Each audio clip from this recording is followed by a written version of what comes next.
নমস্কার বন্ধুরা, welcome to Payel's kitchen. আজ আমি আপনাদের সাথে শেয়ার করব খুবই সহজে আর খুবই কম সময়ের মধ্যে প্রেসার কুকারে একদম ঝরঝরে বাসমতি চাউলের বাসন্তী পোলাও। যদি আপনাদের আমার রেসিপিটা ভালো লাগে তাহলে আমার ভিডিওটাকে লাইক করবেন এবং আমার চ্যানেলটাকে সাবস্ক্রাইব করতে ভুলবেন না। তো চলুন ভিডিওটা শুরু করি। আমি এখানে হাফ কেজি বাসমতি চাউল নিয়েছি। চাউলটাকে আমি ভালোভাবে ধুয়ে ফ্যানের নিচে শুকিয়ে নিয়েছি। একদম চাউলটা ভালোভাবে শুকিয়ে নিতে হবে। তো চাউলটা আমি শুকিয়ে নিয়েছি। এখন আমি চাউলটা একটা বাউলের মধ্যে নিয়ে নেব।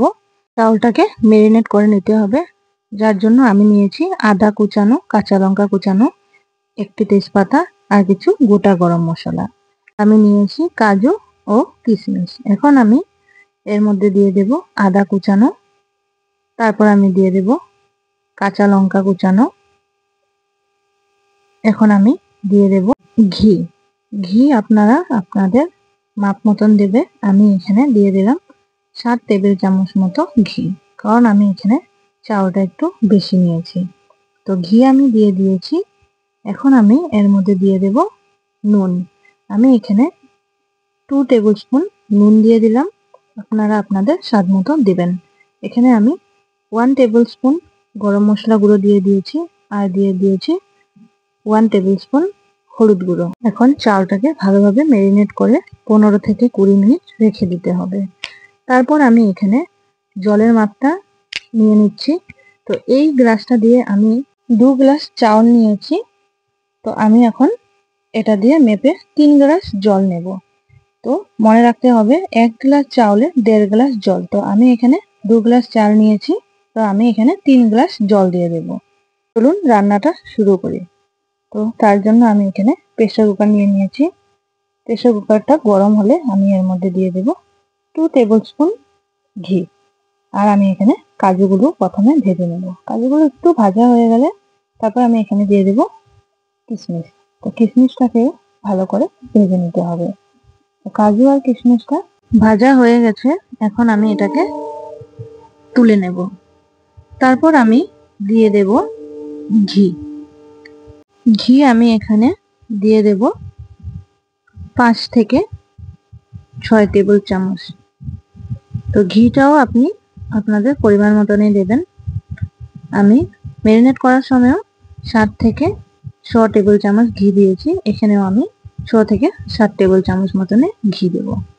তো ঘিটা দিয়ে দিয়েছি। তারপর আমি এখানে দিয়ে দিলাম তেজপাতা। তো তেজপাতাটা দেওয়ার পর দিয়ে দেব কিছু গোটা গরম মশলা। তো আমি এখানে 4-5টা এলাচি, 3-4টে লং এবং 1 টুকরো দারচিনি টুকরো দিয়েছি। তারপর এটাকে একটু ভেজে নিতে হবে। তো এটা ভাজা হয়ে গেলে আমি এখানে মেরিনেট করা চাউলটা দিয়ে দেব। তো মেরিনেট করা চাউলটা আমি দিয়ে দিয়েছি। এখন এটাকে ভালো করে একটু নাড়িয়ে চাড়িয়ে 2 থেকে 3 মিনিট ভেজে নিতে হবে। 2 থেকে 3 মিনিট চাউলটাকে ভেজে নেওয়ার পর আমি এখানে আগে থেকে মেপে রাখা জলটা দিয়ে দেব। আমি আগেই বলেছিলাম 1 গ্লাস চাউলের জন্য আমি 1.5 গ্লাস জল ব্যবহার করব। তো আমি 2 গ্লাস চাল নিয়েছিলাম, এখানে আমি 3 গ্লাস জল দিয়ে দিয়েছি। এটা আমি আগে থেকে মেপে রেখেছিলাম। আর এখন এটাকে ভালোভাবে নাড়িয়ে মিশিয়ে দিতে হবে।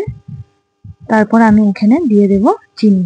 চিনি আপনি আপনাদের টেস্টের হিসাবেই দেবেন। আমি এখানে 6 থেকে 7 টেবিল চামচ চিনি ইউজ করেছি। বাসন্তী পোলাওটা একটু মিষ্টি হয়, তাতে মিষ্টির পরিমাণটা একটু বেশি দিলেই ভালো লাগে। আর আমি আগেই নুন দিয়েছিলাম, তারপর আমি আবার একটু দেখে নুন একটু দিয়ে দিয়েছি। এখন আমি প্রেসার কুকারের ঢাকনাটা লাগিয়ে দিলাম। তারপর আমি এটাকে হাই ফ্লেমে শুধু একটা সিটি মেরে রান্না করব। তো হাই ফ্লেমে যখনই একটা সিটি পড়ে যাবে তখনই গ্যাসটাকে অফ করে দিতে হবে।